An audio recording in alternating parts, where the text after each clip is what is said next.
tonight as they push me closer to doom and gloom by their attacks that are getting more deadly. They were using some supernatural force that was stinging my head, but it felt like it was almost touching it from the top of my head. And it was kind of like, it was like it was trying to, feels like lift my head upward. And so when I was going through some old keepsakes, and it's just, right now, I think it's a time that we really need to reflect on the past and old heirlooms. And I came across a couple of things that really reaffirmed my faith and kind of the direction I'm heading. One of them was a lovely card I got from my best friend, Sister Alwina, who is a nun. She's a friend. She's actually going to someday be canonized as a saint. The Archdiocese here in Louisville told me through the Archbishop Kelly. He said that you have to be dead so many years before that'll happen, but he said they already had their eyes on her to be someday canonized. And she sent me this, and it's perfect. It's just the gift of friendship. Friendship is a priceless gift that cannot be bought or sold, but its value is far greater than a mountain made of gold. For gold is cold and lifeless. It can neither see nor hear, and in the time of trouble it is powerless to cheer. It has no ears to listen, no heart to understand. It cannot bring you comfort or reach out a helping hand. So when you ask God for a gift, be thankful if he sends not diamonds, pearls, or riches, but the love of a true friend. And she sent me that, and that's by Helen Steiner Rice. And Helen Steiner Rice writes some really beautiful poems. Excuse me, it's from the dust. I had these things in a plastic bin, but they still somehow got some dust. And here's, excuse me. My dear Sherry, thank you for your telephone call. I'm always happy to hear your voice. I had a nice afternoon with your mother, but I do miss you. When you are finished with your job, please come back to see me, and happy Valentine's Day. Loving you, Leos in Christ, Sister Alwina. This was probably when I was about 18, 19, and I had taken an out-of-state au pair job in New York, and she was missing me. So my mother was going and helping her in my place. Because I used to do volunteer work for her, and I would go and assist her in her office, and we'd make our rounds around the hospital, and she'd bless all the moms, and we'd find things that mothers needed before they left the hospital to go home with their babies. And we'd do all sorts of things together. I would do all her mail for her, and I'd read her mail, and take care of correspondence and her poems, and get things ready when she wanted to teach expected parenting classes, and when she wanted to teach children about chastity. We were just a team. She and I together, you never knew what we were going to get into, because we were just free spirits, and we both loved the Lord, and we had amazing times together at the hospital, and the love was just always growing between us. And we'd have lunch together, and our favorite thing to get was broccoli cheddar soup.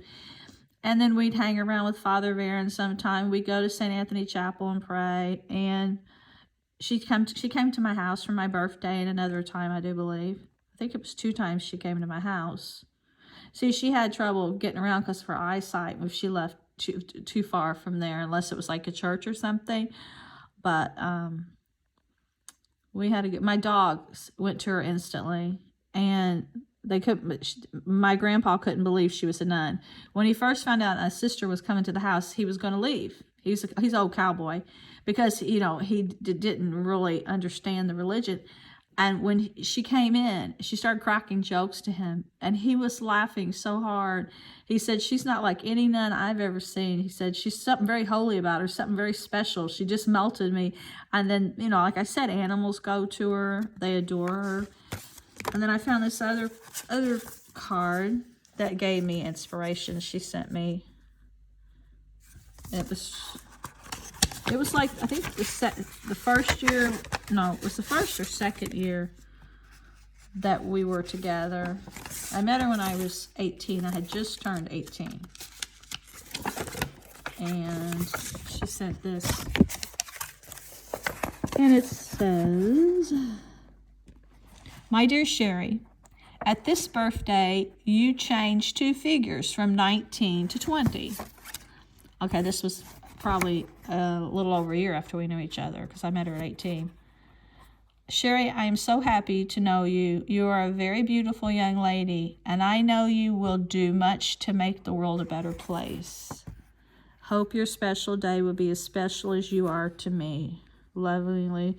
Our bond just grew and grew and grew. And I never missed a Sunday after she left calling. I remember after I started dating my husband, we were on a trip somewhere. I make sure we pull up the side of the road, rest stop or something before they had cell phones, and I called her every Sunday. And he would go visit her with me. And this went on up until her death, while we were dating, after we got married.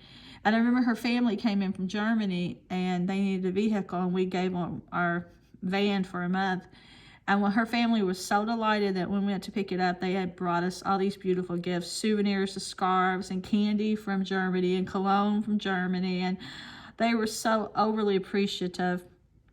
And Sister Owen got to go places with them. And that was after she broke her hip. They came when she started going downhill after that. And so we kept in touch. And then before she died, she told me that she was suffering. And I said, why don't you ask God to relieve your suffering? You know, you're in so much pain. And she said, no, because I'm offering it up to God. And I said, you know, there's got to be a way that you can get out of this enormous pain. And she said, well, he told me, I believe that he's going to make miracles happen because of my suffering if it offered up to him in Jesus. Miracles happened after she died. Afterwards, well, it's not only did the hospital decide to close a month before she died, where she had blessed out 57,000 babies she had touched. They called her the Mother Teresa of Louisville, the grandmother of Louisville. They decided to sell the hospital that month. And right at the time of Sister Awinia's death, a patient went to the window, and the chapel where she and I used to pray that was sandblasted. It had nothing on it because they went to clean it. They sandblasted it the year before. This woman goes to the window in intensive care, and she says, I see Jesus up in the air. And as soon as, like right there where the chapel was, up high, I say up in the air because it was above her. She looked up at the top of the chapel, but from where she was standing, it was up in the air. And she said, she looked up, like up in the air, and she said, I see Jesus. And at that instant, she put her arms in the air and she died. This is right when Sister Awinia was dying. Well, at that moment, Sister Awinia's face appeared on the chapel, and so did Jesus. She was at the feet of Jesus, and she was holding a baby like she used to bless babies. And it was there for about a month. People came from all around the world. Everybody saw it. Well, everybody that had faith did. And they knew it was Sister Awinia, and CNN came and televised it, and people prayed, and it was a big event. That was one miracle. Other miracles happened several after that. Immediately. A flood. My mom's cat's lung got blown out by somebody she didn't know in the neighborhood. The doctors, everybody said there's no way that cat's going to survive. The cat made it with half a lung, and it hit her stomach too, because they said if she had stomach damage and she had lung damage. And she made it, and then I knew there was going to be a tornado, and I moved from our house on Ridgemont. My husband couldn't believe why all of a sudden I had to move within 2 weeks, and I said, I want any home we can find. I don't care what it's like, whatever's in the vicinity, we got to get out of here. And he couldn't understand, but he loved me enough. He said, okay, you just insist. We found a couple blocks over in Tanya Springs. We found a house that wasn't quite finished, but we had enough time to get the minor things done, hot water heaters and stuff, before the 2 weeks. 2 weeks, I saw it forming. I called the news people and everywhere, and I said, there is a tornado right here. It went right down our street, ripped the trees, basketball goals, and then it went across my old neighborhood, the one I had just left. I could see the old neighborhood a few blocks away, and it took the roof off. It took off porch posts. It took my dog in the backyard and lifted her up, the neighbors said. See, we had left Apache there until we get the yard fenced in. And she was there, but she had a doghouse and stuff. And we were getting the new place ready for her to go back and get her. Lo and behold, it lifted her up, put her back down. She was not injured. It took my dresses from a shed that I had put them in a storage shed. It put the shed in the church power lines behind our house. And it leveled 2,000 homes. Another miracle, no fatality. Everybody was doing something different that day. So when people say miracles don't exist, the world's hiding them. And if I've witnessed so many miracles and through holy people, that it's only evil people that are hiding the truth and not letting it be put in the news. And everything Sister Alwania said has happened, and things have just kind of taken off from there, and more crazy things are happening in the world. If people would just focus on the good and pray for the miracles, then I truly do believe that we would evolve. But too many evil people only want to focus on the hate and the crimes